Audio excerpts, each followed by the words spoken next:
안녕하세요, 여러분. 성공합시다. 명절 잘 보내셨나요? 가족들과 은혜에 충만한 시간이었죠? 자, 오늘도 이제 말씀으로 다시 돌아갈 건데, 하나님이 택하셔도 우리가 망할 수 있을까요? 네, 있습니다.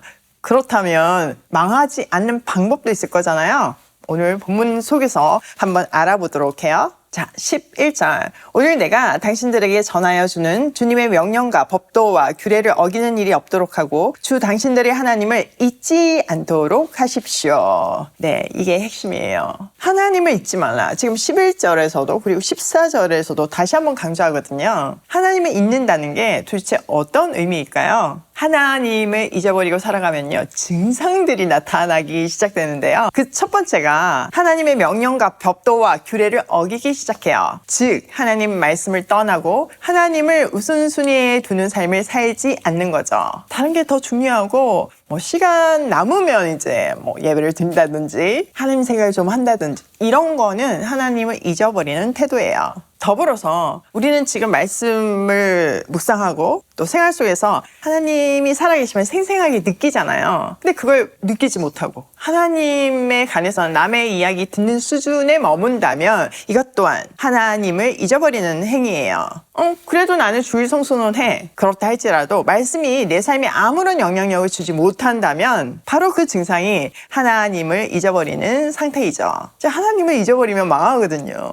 그럼 왜 이런 끔찍한 일이 일어날까요? 그 이유도 알려주세요. 12절. 당신들이 배불리 먹으면 좋은 집을 짓고 거기에서 살지라도 또 당신들의 소와 양이 번성하고 은과 금이 많아져서 당신들의 재산이 늘어날지라도 혹시라도 교만한 마음이 생겨서 당신들을 이집트 땅 종살이 하던 집에서 이끌어내신 주 당신들의 하나님을 잊어버리는 일이 없도록 하십시오. 너무나 안타깝게도 축복으로 주신 풍요가 하나님을 잊어버리게 해요. 사실 우리가 긴급한 일이 있거나 절실한 일이 있으면 나도 모르게 하나님을 붙들게 되잖아요. 그런데 풍요로우면 긴장을 풀게 되죠.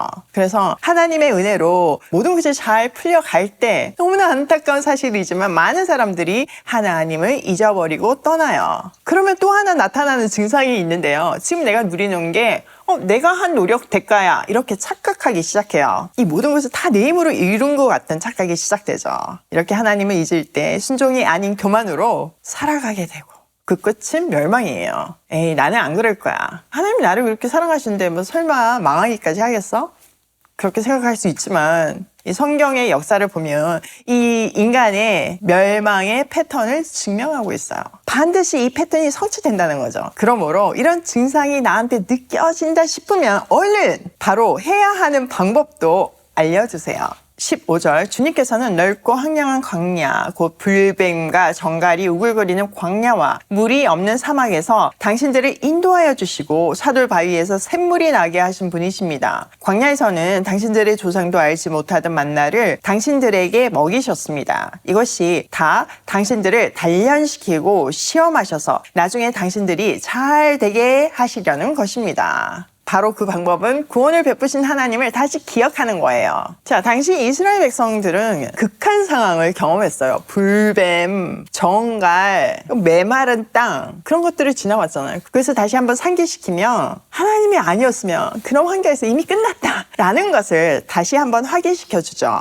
또 40년 동안 사람이 살 수 없는 광야에서 온 백성을 책임지시고 먹이신 분이심을 말해요. 이 광야 생활로 사람은 떡으로만 사는 것이 아니요 하나님의 말씀으로 산다는 것을 확실히 훈련시키셨죠. 이렇게 은혜를 되새김질하는 것이 하나님을 잊어버리지 않는 방법이에요. 자, 17절. 당신들이 마음속으로 이 재물은 내 능력과 내 손의 힘으로 모은 것이라고 생각할 것 같아서 걱정이 됩니다. 그러나 주 당신들의 하나님이 당신들의 조상에게 맹세하신 그 언약을 이루시려고 오늘 이렇게 재산을 모으도록 당신들에게 힘을 주셨음을 당신들은 기억해야 합니다. 인간의 본성은 교만해서요. 좀 풍족해지면 살만하면 너무나 쉽게 이거 내가 열심히 해서 번 돈이야. 이건 내 능력이야. 라고 생각하기 시작해요. 사실 물질과 부 자체가 악이 아니잖아요. 하나님께서 우리에게 그 풍족한 물질과 부를 주실 때는 그것으로 해야 할 일이 있기 때문이에요.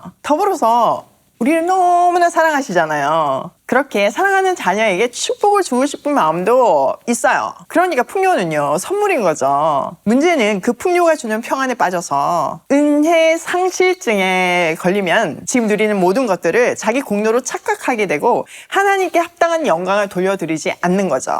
이런 교만은 엄청나게 무서운 죄예요. 그러므로 우리는요, 의식적으로라도 주신 축복, 그 선물을 써야 할 곳에 쓰면서 삶의 그 습관화해야 해요. 하나님을 감사하는 습관. 내 것이 아니라 하나님 것임을 기억하는 습관을 우리 삶 속에 적용시켜야 하는 거죠.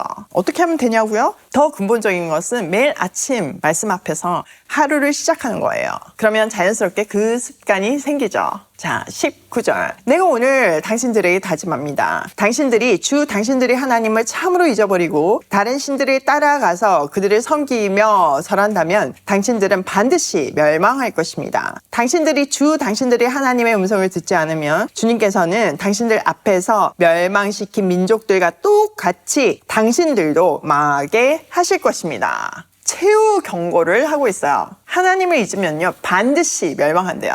지금 광야 2세대들의 마음은 하나님의 은혜로 막 충만하겠죠. 지금 약속의 땅이 눈앞에 보이잖아요. 그런 상태에서 하나님을 배반한다는 것은 상상이 안 될 거예요. 아마도 이 모세의 강력한 경고를 들으면서 그럼 그런 사람은 죽어도 싸지, 망해도 싸지 이러고 생각할 거예요. 그러나 역사는 말해주잖아요. 그들은 하나님을 잊었고 마음을 돌이켜 우상을 숭배했어요. 그리고 하나님의 경고대로 그들은 망했어요. 하나님은 우리를 택하셨죠. 이 택함은 엄청난 특권이에요. 동시에 책임도 동반해요. 하나님을 잊는다는 것은 언약의 본질을 부인하는 거예요. 결국 언약에 배교하는 것이니 멸망이 당연하다는 논리죠. 하나님의 택함은 조건이 없는 축복이 아니에요. 택한 백성은요, 언약 그 조건에 의해서 그 삶이 평가되고요. 그 평가에 의해서, 그 기준에 의해서 축복과 저주를 받게 돼요. 자, 오늘 내용을 우리 삶에 한번 적용해보면 첫 번째, 하나님을 잊지 않기 위해 은혜를 되새기자.